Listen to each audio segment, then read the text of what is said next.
Hi everyone, it's Agnes and welcome to the third group YouTube interview with some of the viewers and some guests as well. Today there are 5 lovely people that I've had lots to do with and I am very fond of, and they've come to share some inspiration with you, share some tips. Today's topic is 5 top tips to lead a meaningful life. They're going to share their top 5 tips, and I'm looking forward to hearing what you say because I haven't heard what from all of you separately, so I'm excited to hear what's going on. So we're going to start with Jason. Jason, do you want to share where you are? And I'll leave Yes. I'll leave it to you now. Over to you. So I'm Jason. I'm in London, and I'm a mindset coach and a mentor. So I've got some top tips for you within a situation. So when you're in a situation, a difficult situation, and somebody's addressing you and it's quite confrontational, there's a book called Man's Search for Meaning by Dr. Viktor Frankl. And he talks about mindsets and how you can, control your emotions as opposed to your emotions controlling you. So I listened to this chap, and he came out with logotherapy, and logos being the Latin for, meaning. So what's the meaning of your life? What's the purpose of your life? And you can apply that to a situation. So if someone's being confrontational, and you think, right, okay, how can I respond? How can I keep in control? How can I control my emotions? Because I'm kind of under attack here. What's the best sort of logical response without just shouting and being emotional? Because we both know, if both parties start shouting, nobody wins an argument. So from reading the book, I actually came out with an acronym, which is AIM. AIM. And so aim for a target. The target being the purpose of what you really want to get across to the other person. So let's start with A, which is, what's your attitude in a situation? Can you check yourself for the attitude that you have? Can you correct it from being emotional more into being logical and thinking of a solution to how you're being confronted? Then secondly, the I, what intent do you have in that position as well? What's your intent? Are you coming with good intent? Because if you're coming with good intent, generally, the other person can pick up on that good intent that you've got.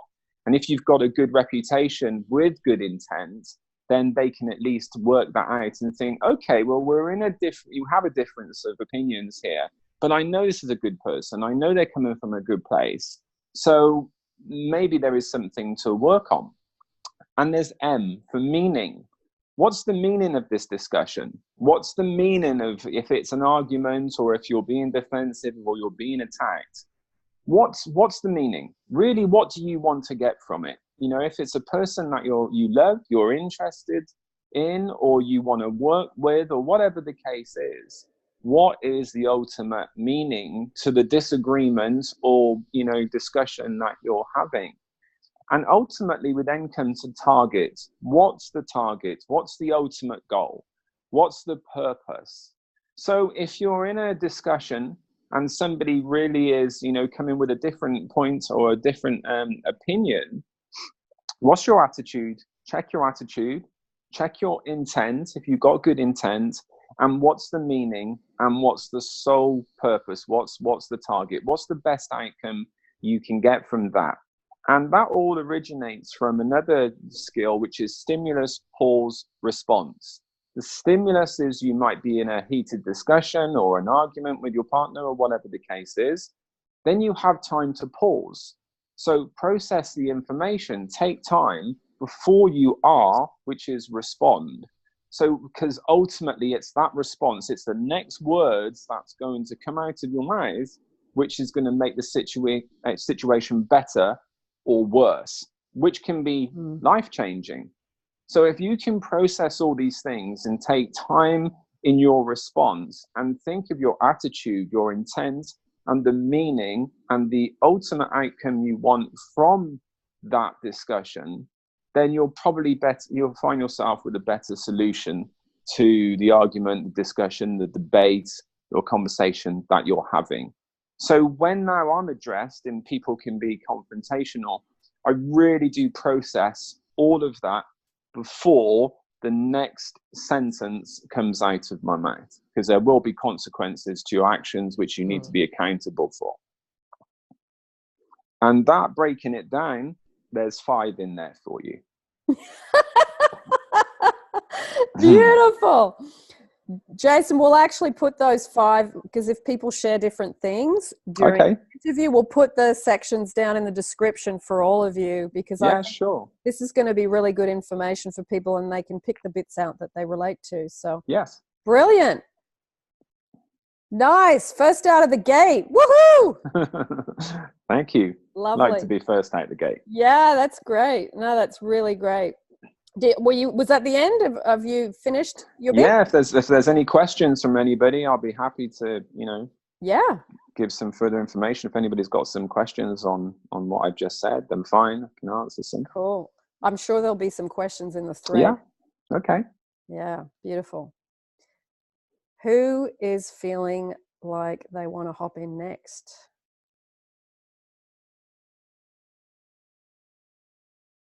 Oh, Annie. You're talking, but I've muted everybody. There you go. I muted everybody, so it's quiet while you're talking. Well, I was going to give kind of a different perspective on my 5 tips. That was wonderful, Jason, by the way. Mine were, I was just a few years ago, not in a really great place. And I decided to, first of all, start feeling good about myself as far as I started working out. I started eating really healthy, and I felt like that really affected my moods and started making me, I felt like it was helping me with stress. I think there's a lot of good benefits that come from that. And it's interesting because as I got more into the law of attraction work, it's interesting how so many coaches do bring up the importance of healthy eating and working out to keep your vibe up. And it was interesting because I did notice a difference when I started doing that. And that was kind of part of my process of trying to get to a better place, because I was really not in a great place a few years ago. And so I started, I think eating healthy is also a form of respect to yourself, and also working out and fitness, whatever that is for you. I mean, I like to lift weights. I do some yoga. And I really notice how it affects my vibe every day. And then also there's a great support system a lot of times at those places, the gyms. And when I was kind of going through a bad time, I felt like I had a really great kind of support system at the gym. And then as much as I tried to get around the self-love, I felt like I sometimes was doing other things because I think there was issues that I was maybe afraid to deal with that came up for me in the self-love. Some self-worth issues and things like that. And I felt like I kind of was going around it a lot of times. And then I've realized you really cannot go around it. And so the self-love, the meditations, I think have been life-changing for me. I love your meditations. I do them pretty much every day. And I've noticed a huge difference. People say I'm so much calmer. I think I was running on this kind of nervous, kind of just kind of like, I mean, it's like my energy was just like an adrenaline. Exactly. So I felt like the meditations have been huge for me, and it's also made me kind of just think during those meditations and look at some of these issues. And I do them all. I do all the different types of meditations. I do about money, do about love, do about, I'm making some changes in my business now. So I do some of those. And I think it's like endless. This morning at the gym, I was putting on I was putting on a Rampage by Abraham. And I was just doing some intentions as I was working out. The other thing is, I think finding work that you love, and whatever that is, I feel like it's very powerful to find something that you feel like you can do that also can make a difference in others' lives. I happen to media train athletes who want to be broadcasters, and I media train sportscasters. And I have found, for me, nothing more gratifying than watching people get to pursue their dreams and find work that they love, and getting to share the gifts that they have with people through broadcasting. So I find, and I also have done charity work. I find charity work very gratifying. I try to use my gifts to help others with, like, whether it's kids, whatever. A lot of times it's funny because opportunities will kind of come my way or show up. And I really try to do that because there's nothing better than feeling like you're giving back and helping others. And every day I have this little thing where I try to help someone, whatever that is. It could be something small, something big. And I think that's a really important aspect of feeling good about your life. And then the other thing is, which I think is, maybe I'm up to the sixth thing, but I think trying to spend time, and I get very busy and I'm a little bit of a workaholic, but I feel like I try to take time to see friends and family, because it's almost like it recharges you. And I think that's a really important part too of a great life. And then also trying to be a support to them and help them with things that they're going through and pursuing. And I will say I'm incredibly grateful to circling back to this work, because I used to do a lot of this work many years ago to create an amazing life. And then I got away from it. And I now am so happy to be back. And I'm so glad I met you. You made such a difference when I was getting coached by you, and really kind of got me on my way. So it's a real gift. And I will say, these things I'm doing, I will never, ever, hopefully, I think I've learned my lesson. I will not get away from those things, because I know how much they add to my life. Beautiful. Oh, nice one. Nice one, Annie. Thank you. Oh, you're so welcome. That's brilliant. That's so great when you feel that change in yourself and other people reflect it back to you, and you see things flourish. You just realize you've got your ladder up the right wall for a change. And we are here to lead wonderful lives and to be happy and to be able to extend that out to other people. So when we get our own self right, then we really can be of immense use to those around us. And I think it's also like I always feel like you don't really ever get to this point where you're like, okay, I'm done. No. You're always kind of like growing, hopefully. And I feel like there's always new challenges. Yeah. So it's even like now, like I love what I do, but I'd like to make some changes. You know, how do I incorporate that? Or what are the other goals I want to reach?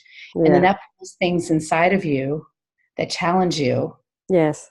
You know, and then you have to kind of like, okay, I have to work on this. It's always an ongoing. I always say you never get to that place where you're like, okay, I've done.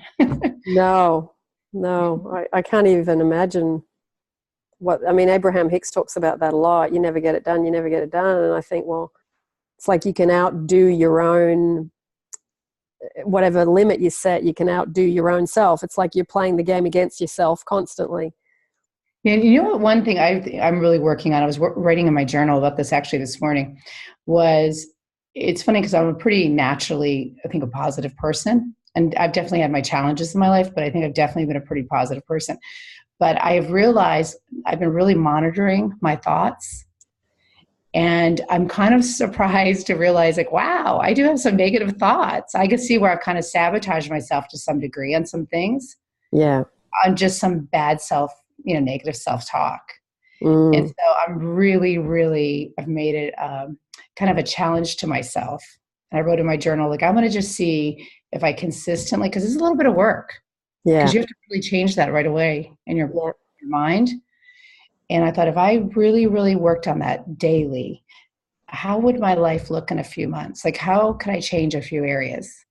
Yeah. So that's what I mean was so great about this work. You could always have challenges for yourself. And yeah, and there's like trying to be a better person. The work area, relationship area, health area, travel area, your money area, dream job. It's like there's all these different pieces of the puzzle. And kind of what Jason, was referring to a little bit too, is that I think whenever something comes up, like something silly came up today, and I thought, wait a minute, I got to be responsible for how I reacted to that. And I need to, change that. revise that. Yeah. Because I could have maybe handled it a little better. So I think it's a constant looking more at ourselves as opposed to putting it onto someone else. Yeah. Boy, if we could remember that one thing every day and do it a bit better and a bit better, imagine what the world would be like if we all did that. Yeah. And I got to tell you what's really fun to do. I have 9-year-old twins and a 16-year-old. And the 9-year-old twins, we have so much fun. I mean, the 16-year-old too, but we play little manifesting games every day. Just like with silly things. But I want them, I think they're a little too young, but I'm trying to get them to understand, like, kind of some of these concepts. Yeah. We do have fun things, like with parking spots. And yeah, say, Mom, wait, we got to manifest a good parking spot. Or beautiful. But it's fun because I want them to understand that they also have they're conscious creators. Yeah. It's a little hard maybe for them to quite understand, but at least now we play little games, and it's like fun every day. Yeah. Yeah. Wonderful. Yeah. If you grow up with that imagination creates reality, and that you can, all the things that we talk about around the law of attraction and all sorts of different theories, you practice that. Imagine what you'd be like when you hit sort of 20 years old if you've had that grounding. Be amazing the head start you would have. Amazing. Oh yeah. I wish. Yep. Wonderful. Thank you, Annie. Oh, you're so welcome. That's brilliant. Thank you. Brilliant. Who would like to be number 3? David. There you go. I unmuted you. Hey, how you doing? I'm good, mate. How are you? Great. So I don't know if I have all 5, but I definitely got some tips that have helped me. Okay. One thing that's helped me, I think that it's important to keep your eye on your goal despite what's happening. When you see what's happening in your life, you just have to acknowledge it as a reality, but you have to also acknowledge it as a part of the reality that you desire. That's how I feel. So one of Neville's greatest examples, he talks about how if somebody wants a great job or they want more money, they should not be surprised if they get fired. The Bible says that God's ways are higher than man's ways. So man may not understand the path from point A to B, but the Bible also says the steps of a righteous man are ordered. So if you can realize that whatever you're going through, your steps are being ordered to the destination that you have given yourself, then you'll be on the fast track to whatever it is that you desire. But when we start to doubt and when we start to not acknowledge whatever is happening as the will of God, which I believe is in you, then you start to stray away from what it is you desire. Whether it be I want to make more money, so I get fired from my job, or that specific person hasn't messaged you in about 2 months, and you're thinking, oh, that person doesn't love me. Acknowledge that 2-month silence or that 3 or 4 month silence as in, hey, this person is madly in love with me. It sounds insane, but do it. Try it. Find out. That's good and see. Yeah. But in the meantime, you should not take your circumstances as an indication of lack, because if you take it as an indication of lack, that's what you'll have. So I've just looked at every single circumstance as a part of what I want to be. If you're bodybuilding, a lot of people don't understand that bodybuilding, it's a lot more than just being muscular and huge and getting on stage. That's what people see. They see the finished product. They don't see that you started off at 100 pounds or maybe 100 pounds overweight. They don't see that. They don't see the dieting. They don't see the hours in the gym. They don't see the hours of research. They don't see the cooking. They don't see any of that. And all of that, a lot of times, it sucks. It sucks. I don't want to go to the gym every day. I don't like cooking. And I don't want to diet. I don't like all of that stuff. It's torture, but it's a part of my greatest desire. So people see the nirvana that you're living when they see the end result. When they see you on stage flexing and you got your oil on and you're glistening and people are like, wow, that guy's a Greek god. That guy's Adonis. They see that, but they don't see the hell you went through to get there. So I go through that hell because it makes sense to me. I know what it takes to get from point A to point B. I know what's going on, right? But it is hell. All of that is a part of bodybuilding. So the hell you're going through now, I don't know if you guys have seen The Karate Kid. He didn't know that he was being trained the whole time. He just knew he was going through hell, right? But later he found out, wow, I'm on the road to becoming a karate master. So sometimes you just got to look up at the universe and say, hey, I mean, maybe, you know, you're Mr. Miyagiing me or something. I don't know. That's what I'm going to choose to believe. And that's what I did. I just said, you know what, man, I don't know what's going on. This is so contrary to what I asked for, but you must know something that I don't. And my other thing is, you have to let things go. You even have to let go of letting go. I had been, years ago, when I contacted Agnes, I had been crazy over this girl I was madly in love with, who I still love. And you guys know how that is when you can't stop thinking about the person all day, every day. And it got so bad that I couldn't work, I couldn't eat, I couldn't do nothing because I was just tormented with thoughts of her.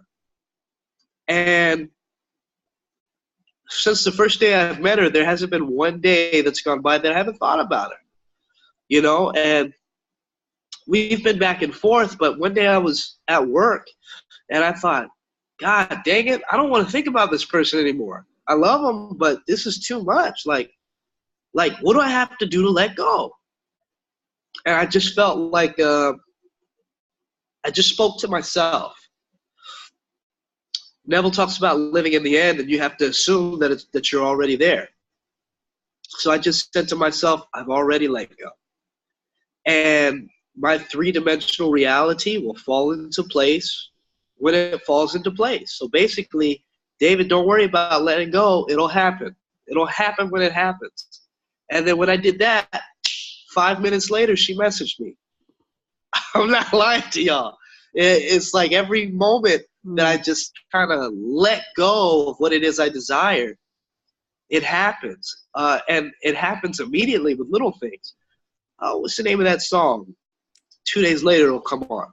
You know, I can really use some cheesecake. I got that cheesecake taste in my mouth. Bam, sister takes me out, takes me to this restaurant, best cheesecake I've ever had. But you have to let things go. Even the process of letting go, just know that it'll come to pass. Hey, I acknowledge that this will come to pass. It'll be all right. So, and when it comes to people that do you wrong, when it comes to people that steal from you or backstab you, you got to let it go. Because holding on to that stuff isn't going to do anything for you. Worrying isn't going to do anything for you. Worrying has done nothing for no one. So when I have found out that I just have to look at it as a part of what I desire, I just realized that even if it wasn't, worrying isn't going to get you anywhere in this life. And sometimes we have to switch our focus to what we're grateful for. People consider me eccentric. And I go to work, some people laugh with me, some people laugh at me. Some people will tell the same old silly jokes and they'll pick at you and pick at you. I'm at work to make money. Doesn't bother me when people pick on me or pick at me or make fun or laugh. I laugh with them. It's okay. Some people can't handle it. I was on the job with one guy. He had been tired of being made fun of. And I said, listen, they make fun of you because you give them a reaction. They make fun of you because the more they persist, the more of a reaction you give them, the more reason they have to make fun of you and make your life miserable. They make fun of me every day. But I notice when I just laugh or I keep it going or I don't acknowledge it, it's over in an instant. They leave it alone because they're not getting anything out of me. They're not getting any satisfaction from me. So if you don't acknowledge them, it'll go away. People stop making fun of me at work because I never acknowledged them. And I didn't realize that I was ministering to myself. You have to do that with whatever your situation is. If something is going bad in your life, man, don't acknowledge it. You know, David, I think the other thing is a big thing is revising. If you revise a lot of things that happen during the day, I think that makes a huge difference too. I've been working on that on a more daily basis. And is that proper grammar? More daily basis. But anyway, I have noticed a change when I started doing that. That's something that I've recently been trying. It's definitely not one of my most powerful techniques because I haven't really put it a lot into practice. So I just, but I definitely would like to. I need to read up a little bit more on what Neville talks about when it comes to revising. And, you know, all of this comes with practice. Even what I've gotten now, the knowledge that I've amassed and have been able to use pragmatically, just came through practice. For the people that don't know how to revise, I just advise you to chalk it up to it's helping you, not hurting you. Don't acknowledge, don't be conscious of what is happening that you don't like. Be conscious of what you do like. I heard a metaphor that was really wonderful. They say the bad is what you focus on, what you're conscious of.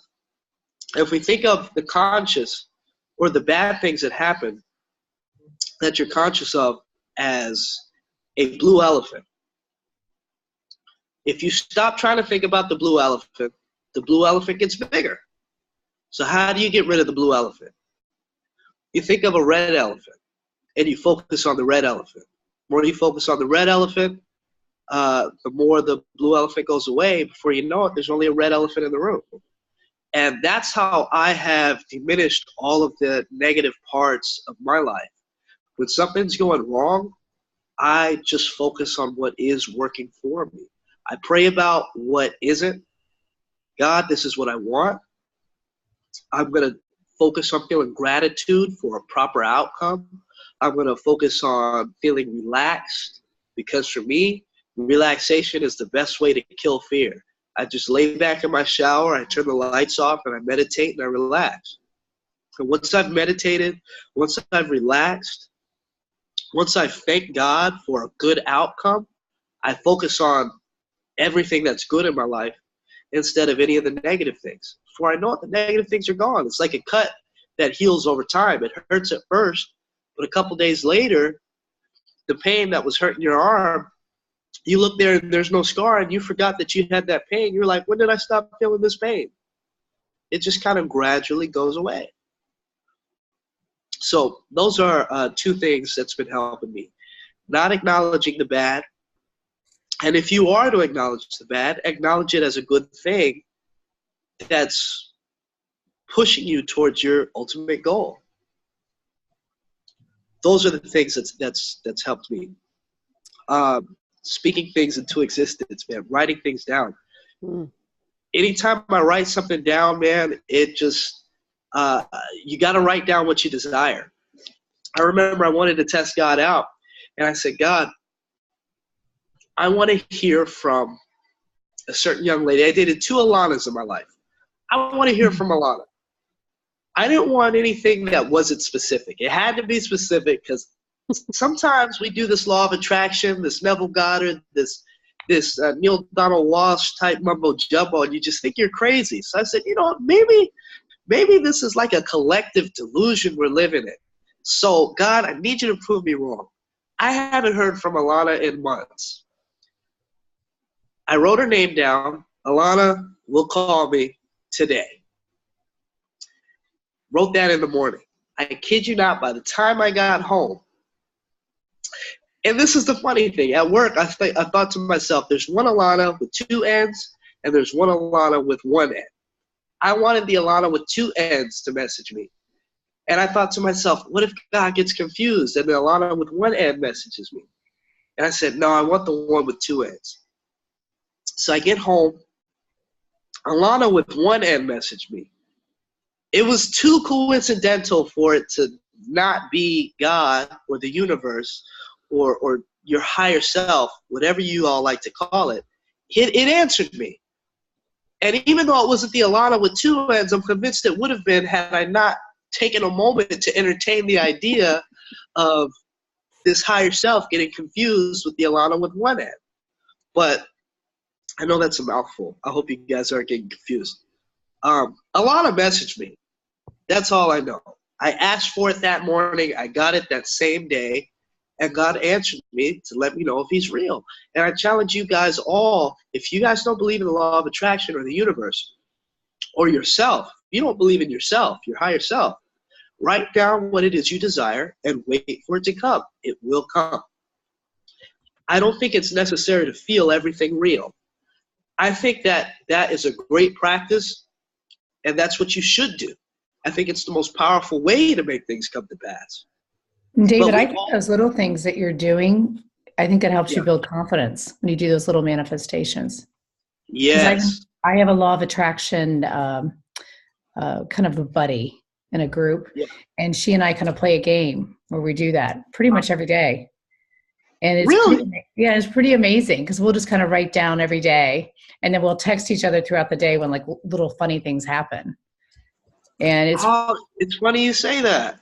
Yeah, and I also have fun, as I was mentioning about with my kids, like, you know, we'll just say silly things like we want to see a pink balloon or just something silly. And it helps you feel, I think, more confident because you obviously, I'm sure like me, have, you know, some other things that you're trying to manifest that are a little bit on a bigger on scale.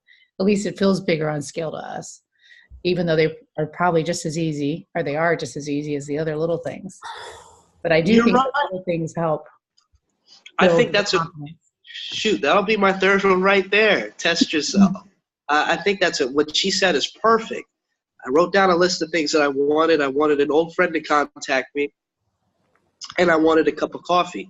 So an old friend from Facebook did contact me. I didn't get the free cup of coffee, but hey, I'm not really a coffee drinker, so it doesn't bother me. But you still might get it though. Hey, I might get it. It's not going to hurt my feelings. You don't always get it that day. But I might. That'd be something else, right?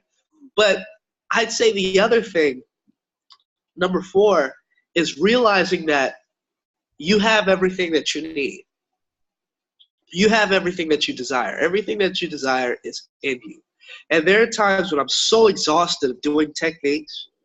There are times when I'm so emotionally just invested in too many different things and I don't have the energy. I don't have the mental fortitude to go on. And I think to myself, man, I should be revising as I lay down. Or I should be falling asleep in the right state. But there's sometimes when I lay down and I just said, you know what? Where I'm at right now is where I need to be to get where I need to get. I'm going to rest. I'm going to rest because I've done the work and it's done. I don't want to do any techniques tonight. You know what I think, David, too, though, is I think getting sleep is really important because I have felt like the times I have not, my vibe is low the next day. And I start getting, I feel like more negative thoughts. I feel like I start to question things. And I've noticed I've had to make it a priority to really value that for because I just know how it's going to affect my whole day. And it's almost like it's not worth to not get the sleep because then I know other things are going to snowball and affect me. It's like you said about eating right, exercising, taking care of yourself. All of this is self-love. All of this is good for the body.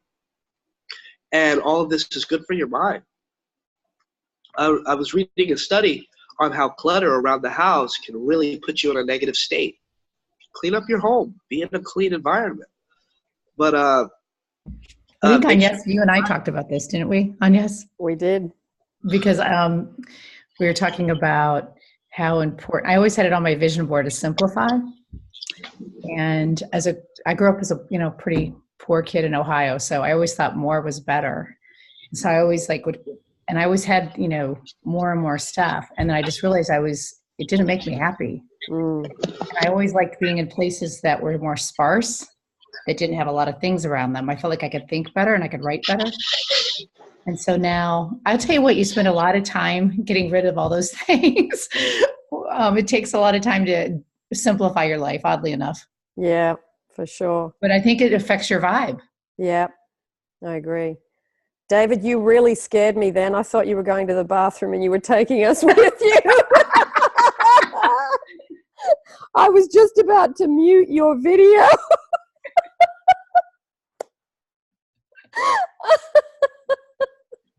I just needed to blow my nose. Oh, thank God for that. No, I'm not going to. No, There is I'm not always, going to pay extra for that. there's always something random and weird on these calls. Yeah. Oh, my God. Hilarious. Oh, But yeah, I was reading some literature on Neville, and one thing he talks about is he talks about the Sabbath day. I'm paraphrasing, so forgive me if I butcher it. But he talks about the Sabbath day, and the Sabbath day is made for rest. God creates the world in 6 days, and he rests on the seventh. We all know that creation takes place in the mind. After your creation is made, it's important to rest. And I realized that when I lay down, and I'm not revising, I realized when I lay down and I decide to relax and say, I'm where I'm supposed to be, versus utilizing every single technique in the book, then that's resting. And that's a statement in and of itself. And that will help you manifest. And believe me, I've tried every single technique.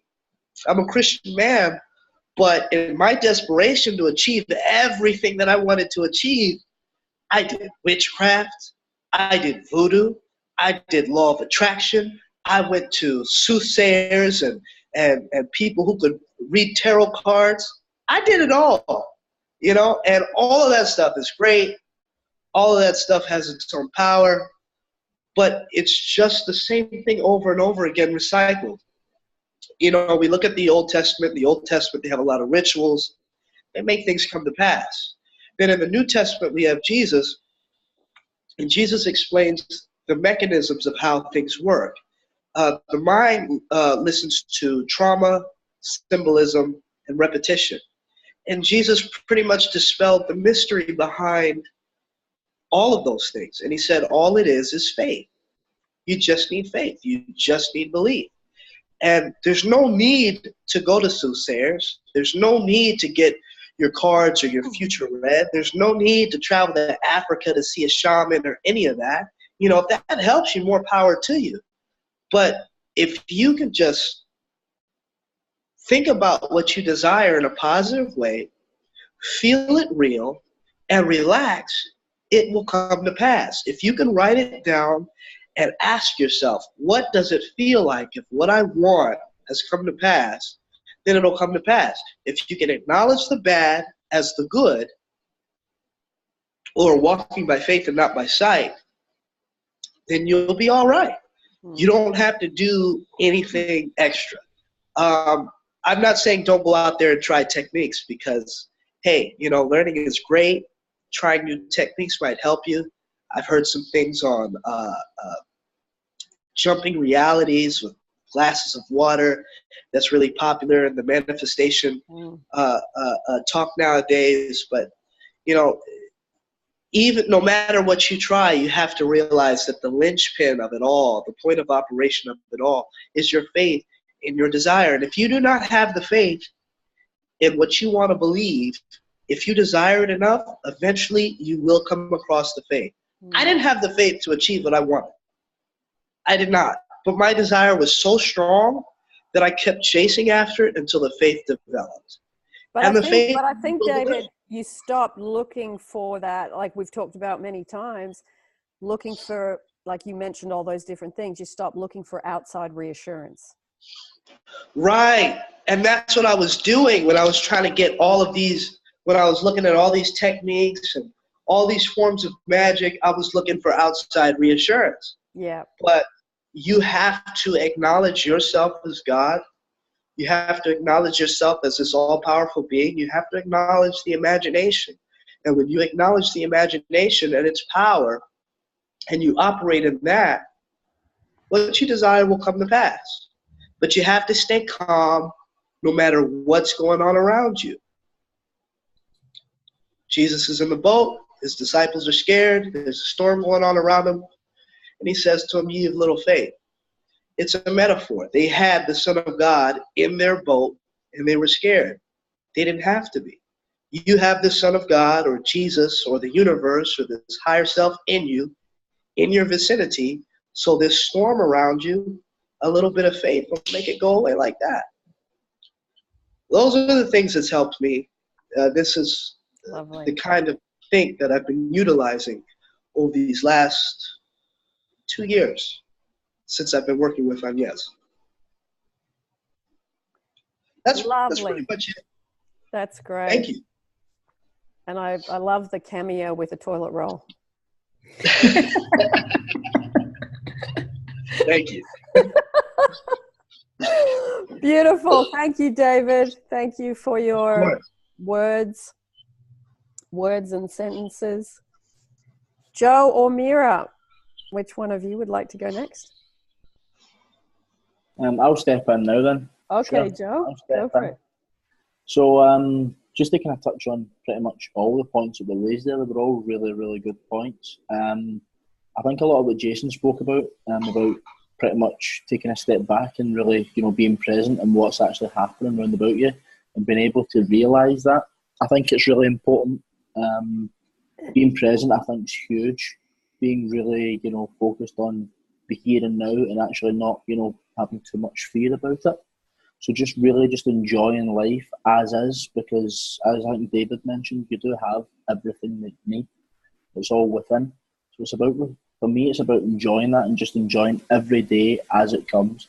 And anything that does come up that's challenging, it's about really being able to see, what did I learn from that, as opposed to how did that affect me? How did that make me feel upset? How did I get really, negative reaction from that? I find that, if I can learn something from that, I can take something away from it, and if that's going to help me grow as a person, take that into the next day, I think that's, really important. What Annie's speaking about as well, with meditating and exercising as well, really leading a healthy life is extremely important. For me, on top of that, I find maintenance of that can be quite tricky. I know myself, over the last month or so, there's been a lot of change of circumstances for me, and it has been difficult to maintain. I've recently started a channel, as you know, and I've not done any videos in the last month or so, purely because of work circumstances, personal life circumstances. But again, these are all things that have actually weighed me down. So maintenance is really important. I think it's been mentioned as well, where people will say, "Oh, I've reached what I need to get to, and that's it," and then you just, you just stagnate. I think it's important to continue to grow step by step and keep evolving, keep climbing that ladder, because it's infinite as far as I'm concerned. It never stops, because if you stop that hard work that you're doing, you're stopping working on yourself. And if you're stopping working on yourself, you're just going to deteriorate. You're just going to fall back into that trap. The first, where you were at the start, before you started all the techniques, before you worked on yourself, before you started the diet, and things like that. So for me, I think it's important, maintenance of these techniques and maintenance of, really living and enjoying your life is really important. I think it's probably the most important thing you can do. It's not getting there, which is the most fruitful, I find. It's staying there. And you don't stay there by settling. I don't think you stay there by settling. I think when you put it as there's constantly changing, because there's always going to be circumstances. There's things that's going to happen, because life, it never just stands still. I don't find it ever stands still. For me, in particular, this time last year, I was looking at moving down to England for a work opportunity, and I realised that it wasn't for me. There was something still here in Scotland, because I wasn't too happy in my job, but it's because I wasn't so happy within. I changed that. I changed my outlook on my job. I realised my worth from my job, and recently my positions changed in work, my responsibilities have changed in work, and I have much more freedom to do what I'm supposed to be doing in my work life. So all those things have changed because I've changed how I feel about myself and how I feel about the work I'm in. I'm grateful for what I do. I'm grateful for what I provide to the company I work for. I'm grateful for what I provide to the world in general. I've got that much gratitude in my life. I think gratitude's probably another big tip for people, to be really grateful for what you have and not focus on what you don't have. The more you focus on what you don't have, the less you're going to have in life, not just with regards to that topic. I think in general, the more you focus on what you don't have, the more you're not going to have in different aspects of your life. It's not just about the specific person. It's not just about the career. It's not just about the money. It's not just about the perfect house. All these things, as you said, they all form part of your life, I find. It was interesting because I was speaking to a friend. This goes back a while, and I was talking to him about this kind of thing, about law of attraction. And he had been in a situation with his girlfriend, and he wasn't really enjoying his work. But then he put a lot of focus on his work life, and then his relationship broke down. And then he had to put a lot of focus on his relationship, but then his work life broke down. So all these things, it was almost like a seesaw. So it was up and down on both. And I said, picture it like, watering, like you're watering two flowers. So you're watering one plant, just the one plant, and you're putting all your focus on that when the other one's dying. And then you start watering the other plant to give it life. And then the first one starts dying. Why can't this all be one plant? Why can't these be different branches of the one plant? And he went, I never thought about it that way. I says, you need to give balance to all these different things. They don't make up, one thing doesn't make up your whole life, but your whole life is all around you and what makes you happy. It's not just about the relationship. If you're not doing well in work, then your relationship's going to fail. You may need the money to make the relationship and the house and the career, or you need all this, it all encompasses one thing, and that one thing's your life. It's not just about making the one thing, the one specific topic your life. And he says, I never thought about it that way. I says, well, all these things are branches of your plant. Your plant is your life, and you need that plant to grow. How does the plant grow?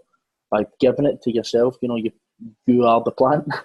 You look after yourself, you treat yourself well, you treat yourself with love, you're grateful for life. All these different things, I think, make up such a strong life for yourself. And I think it's so important that we don't put the focus on the things out there to make the life better. They all form part of the life, but they don't make the life better. You're in control of your life. One more thing I would probably add, what I think is people, when they try the techniques or they have focus on the specific person or a career, they think they can just stand still. And it's like, right, I'm just gonna stand still.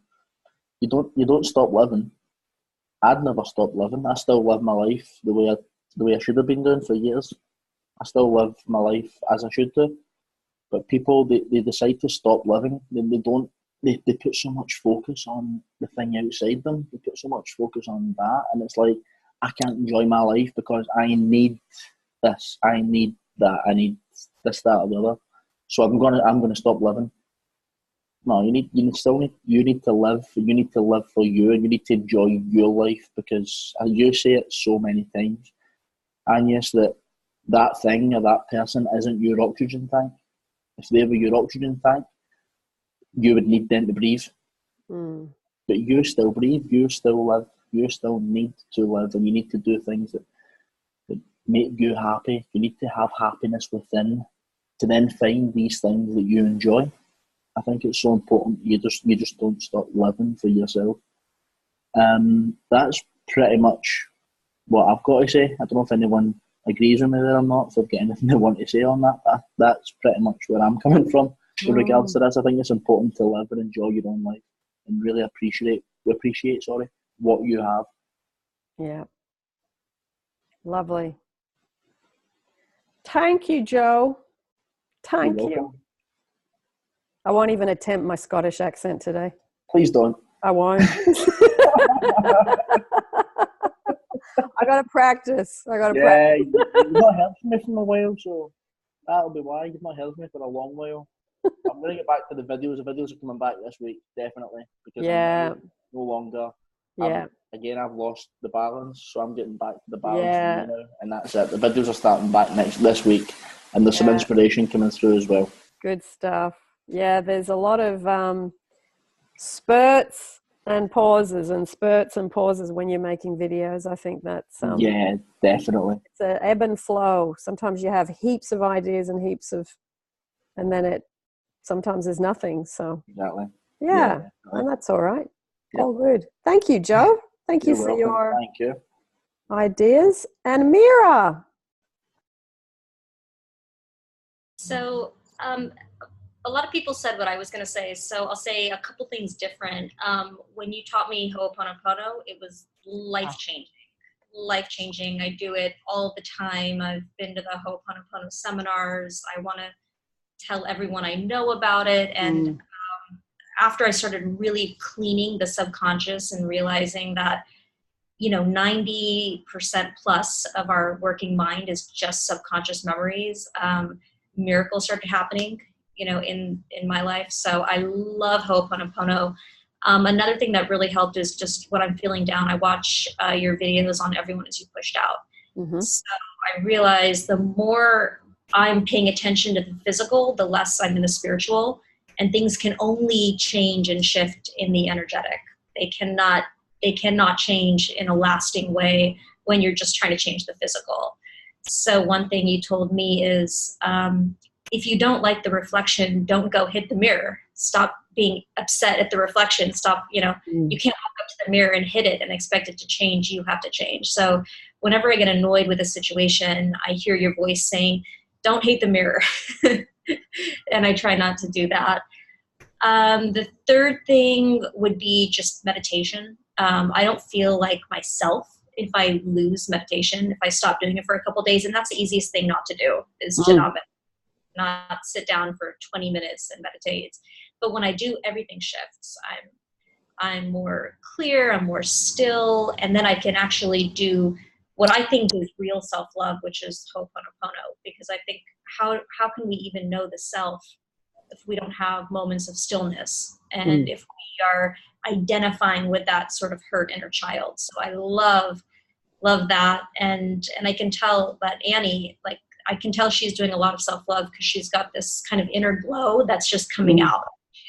She's glowing, so I can tell she really like you can just tell even when you interact with people who loves themselves, who spends a lot of time, really caring for the self. So that's something that I think never stops. You always have to keep doing that, even when you have friends and family and obligations and you're traveling. Number one thing. And something you told me recently to do is giving. There's situations I want to change, and you clearly said don't give to get, but you cannot expect abundance or anything in your life if you're not giving. Giving should be the first step. So I love now that I'm paying attention to, am I in an abundant giving mood? Do I feel like giving? And like even when a homeless person is coming up to the car, there's more than enough to go around. Whatever change I have or food, give. Or if a friend wants to talk and you're tired at the end of the day, I'll still try to do as much as I can. So, because when you start doing this work, it's interesting. People will tap you as a resource. So friends that need help that you haven't heard from in years suddenly realize they just feel a shift. They feel like you might have something to say that can help. So it's important to conserve your energy, but also give. Yeah. So. I would say, Mira, that I've always enjoyed helping people. And it was interesting when I went through a challenging time the last few years, it was so humbling how people came out of the woodwork to help me. And I would tell my friends, I'd almost want to cry because I'd say, I don't even feel like I'm almost deserving of all. I mean, people were just left and right being so amazing to me and my family. And they said, Annie, but you don't realize you've always been doing that. And so it's just kind of like the universe giving it back to you. Yeah. And I really felt like I was lifted by all these amazing I would almost feel like I was kind of like, I was sent all these angels. That really kind of just lifted me during this time. And I do feel like, I mean, I always get chills thinking about it, because I do feel like it's so important to try to give back, daily, because I feel like that we're all, we all go through things, and to use the gifts that we were given or that we've learned to help others. You feel so good. Yes, exactly. Mm. Afterwards, yeah. And I think what Mira's saying about inner child is huge, because I realized that I had made decisions in my life based on some things from my inner child that were still affecting me. Oh, yeah. And I really have had to work on, I'm still working on it, to heal that. It really shows up. Yeah. And once your inner child can tell you're cleaning, more things start coming up to clean.